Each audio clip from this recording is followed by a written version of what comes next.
వంటలకు ఇంతకంటే స్వచ్ఛమైన గానుగ నూనె మరెక్కడా దొరకదు. SRV naturals. ఆర్డర్స్ కై స్క్రీన్ పై నెంబర్ కి కాల్ చేయండి. టాలీవుడ్ బుల్లితెర నటుడు చందు ఆత్మహత్యకు పాల్పడటంతో అటు బుల్లితెర పరిశ్రమ ఇటు చందు కుటుంబ సభ్యుల్లో తీవ్ర విషాదమే నెలకొంది. పవిత్ర మృతిని తట్టుకోలేక చందు ఆత్మహత్యకు పాల్పడ్డారా లేక ఇంకేమైనా కారణాలున్నాయా? అసలు ఎందుకు ఆత్మహత్య చేసుకోవాల్సి వచ్చింది? పవిత్ర మృతి తర్వాత ఏం జరిగింది? ఈ విషయాలు ప్రస్తుతం సంచలనంగా మారాయి.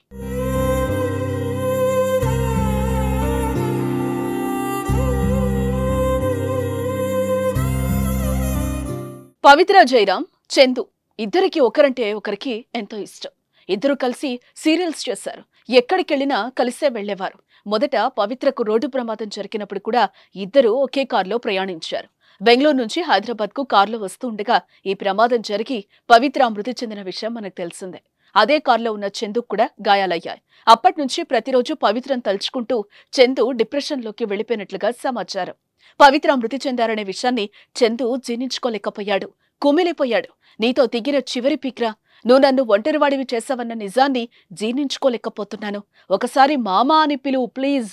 నా పవి ఇక లేదు, ప్లీజ్ మళ్ళీ రావా అనే క్యాప్షన్తో పవిత్ర మృతి తర్వాత చందు సోషల్ మీడియాలో చాలా ఎమోషనల్ గా పోస్ట్ చేశాడు.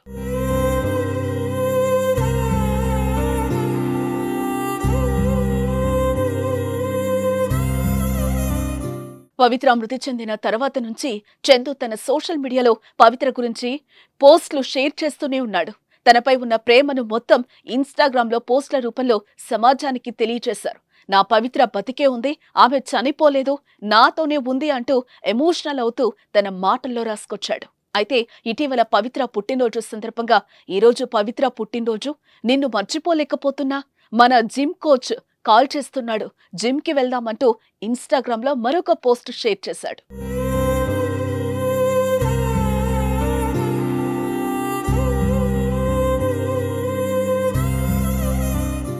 ఇదిలా ఉంటే రోడ్డు ప్రమాదం జరిగిన సమయంలో ఏం జరిగిందో పూసకొచ్చినట్టు చందు సుమన్ టీవీకి ఇచ్చిన ఇంటర్వ్యూలో చెప్పుకొచ్చాడు. నేను పవి ఆ అక్క కూతురు కారులో వస్తున్నాం. డ్రైవర్ ఉండడంతో మేము నిద్రలోకి జారుకున్నాం. అయితే 12:30 ప్రాంతంలో బస్సు ఎడమ వైపు నుంచి ఓవర్టేక్ చేసింది. మా డ్రైవర్ కుడివైపుకు తిప్పాడు. దీంతో కారు డివైడర్ ను తాకి ముందు భాగం ముక్కలైపోయింది అని చందు వివరించాడు. ఈ ప్రమాదం వల్ల షాక్ గురైన పవిత్ర స్ట్రోక్ వల్ల చనిపోయిందని, గాయాల వల్ల కాదని కూడా చెప్పాడు. ఈ ప్రమాదంలో నాకు తప్ప ఎవరికీ గాయాలు కాలేదు. ప్రమాదం జరగగానే పవిత్ర షాక్ గురైంది. ఆమెకు స్ట్రోక్ వచ్చి స్పృహ కోల్పోయింది. మేము హాస్పిటల్కి వచ్చేసరికి 1 గంట అయింది. హాస్పిటల్లో నాకు స్పృహ రాగానే పవిత్ర చనిపోయిందని తెలిసిందే అని చందు తెలిపాడు.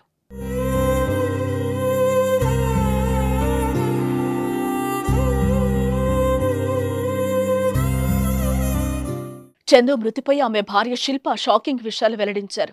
చందుకు నాకు 2015లో వివాహం జరిగింది. మేమిద్దరం స్కూల్ డేస్ నుంచి ప్రేమించి పెళ్లి చేసుకున్నాం. 3 ఏళ్లు నా వెంట పడ్డాడు. నేను ఒప్పుకున్న తర్వాత 12 ఏళ్లు ఇద్దరం ప్రేమించుకున్నాం. పెద్దలను ఒప్పించి పెళ్లి చేసుకున్నాం. మాకిద్దరు పిల్లలు. మేమెంతో అన్యోన్యంగా ఉన్నాం. పవిత్ర ఎప్పుడైతే మా లైఫ్ లోకి ఎంటర్ అయిందో అప్పటి నుంచి మా మధ్య గ్యాప్ స్టార్ట్ అయింది. చందు నేను 4 ఏళ్ల నుంచి దూరంగా ఉంటున్నాం. నా పిల్లలతో చందు కాంటాక్ట్ లోనే ఉండేవాడు. చందు ఇంటికి వస్తాడు అనుకున్నాం, కానీ రాలేదు. నేను ఉదయం కాల్ చేసి మాట్లాడాను. ఇంటికి వచ్చేయాలని బ్రతిమ్లాడాను, కానీ ఇంతలోనే సూసైడ్ చేసుకున్నాడని తెలిసిందే అంటూ తెలిపింది.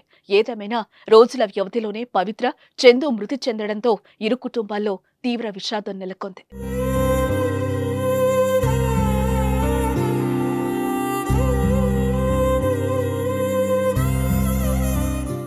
సుమన్ టీవీలో మీ పర్సనల్ అండ్ బిజినెస్ ప్రమోషన్స్ కోసం కింది నెంబర్కి కాంటాక్ట్ చేయండి.